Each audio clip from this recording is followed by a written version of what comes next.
Let's get to know the candidates of Shamim Shanto panel.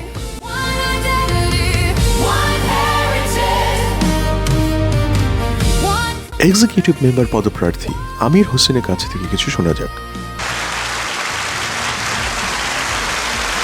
আসসালামু আলাইকুম, আদাব। আমার নাম আমির হোসেন। আমি 2009 সালে সোনালী এক্সচেঞ্জের ম্যানেজার হিসেবে এসেছি আটলান্টায়। এর আগে 14 বছর সোনালী ব্যাংক বাংলাদেশে হেড অফিসে কাজ করেছি। আর আটলান্টা থেকে আবার আমাকে ট্রান্সফার করা হয়েছিল ক্যালিফোর্নিয়া, সেখানে 2 বছর কাজ করছি। তো ওভারঅল 17 ইয়ার্স আমার সোনালী এক্সচেঞ্জের এবং সোনালী ব্যাংকের অভিজ্ঞতা।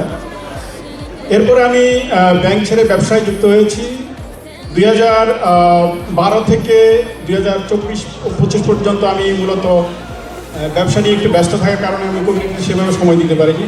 বাট 2009-এ আমি যখন আসি তখন নাদিরা আপার যে বাড়িটা কেনার ব্যাপারে আমাকে বেশ উদ্বুদ্ধ করেছিল। সেই সময় আমি লাইফ টাইম মেম্বার হিসাবে সমিতিতে ইনভলভ হই এবং প্রথম 2 বছর আমি ওখানে কাজ করেছি।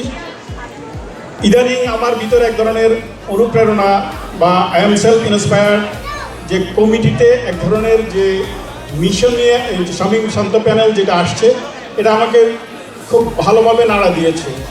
ছোট্ট একটা উদাহরণ দিয়ে আমার ভিতরে এই জিনিসটা কাজ করছে এইভাবে যে আমি দেখতাম আফ্রিকান কমিউনিটিতে আপনি দেখবেন ওরা বিভিন্ন অ্যানসেস্ট্রি ওয়েবসাইটে গিয়ে তাদের ডিএনএ টেস্ট করে পূর্বপুরুষদেরকে খোঁজে। তখন আমার ভিতরে নক করছে যে আমরা যদি আমাদের যে এই জেনারেশনকে যদি ডিরুটেড করে ফেলি, একদিন হয়তো সময় আসবে যে আমার বাবা মারা বা আমাদের ফার্স্ট জেনারেশন আমাদেরকে ডিসকানেক্ট করে দিয়ে গেছে। তা এমন কোনো প্ল্যাটফর্ম তৈরি করতে পারে নাই যেটা আমরা আমাদের অ্যানসেস্ট্রিকে ইজিলি কানেক্ট করতে পারি। এই ধরনের এক ধরনের ফিলিংস থেকে আমি চিন্তা করলাম না, this is the high time. এবং আমাদের বোধহয় এটা ফার্স্ট, সেকেন্ড, থার্ড জেনারেশন আমরা চলছি। এখনই আমরা যদি প্রোঅ্যাক্টিভ না হই, মনে হয় আমরা সেই একই ভুল করতে যাব, আমরা আমাদের জেনারেশনকে ডিরুটেড করে ফেলবো। এই ফিলিংস থেকে অ্যাকচুয়ালি আমি এখানে যুক্ত হয়েছি।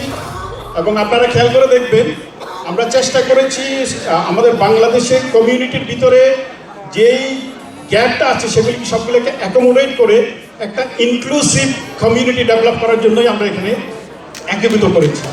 তা আমরা যদি আপনারা নির্বাচিত করেন, আমাদের প্রথম কাজ হবে অভিষেক অনুষ্ঠানের ভিতরে আমরা আরও ডিটেল ওয়ার্কিং প্ল্যান আমরা প্লেস করব যে কীভাবে আমরা এই গোলগুলো আমরা অ্যাচিভ করতে পারি one by. This is not only the promise, আমরা খুবই প্রোঅ্যাক্টিভ হব। আশা করি আমরা এটা অ্যাচিভ করার জন্য সর্বান্তকরণের চেষ্টা করব, এটুকু ওয়াদা আমরা করতে পারি। Thank you so much joining tonight with us and hopefully will win. Thank you so much.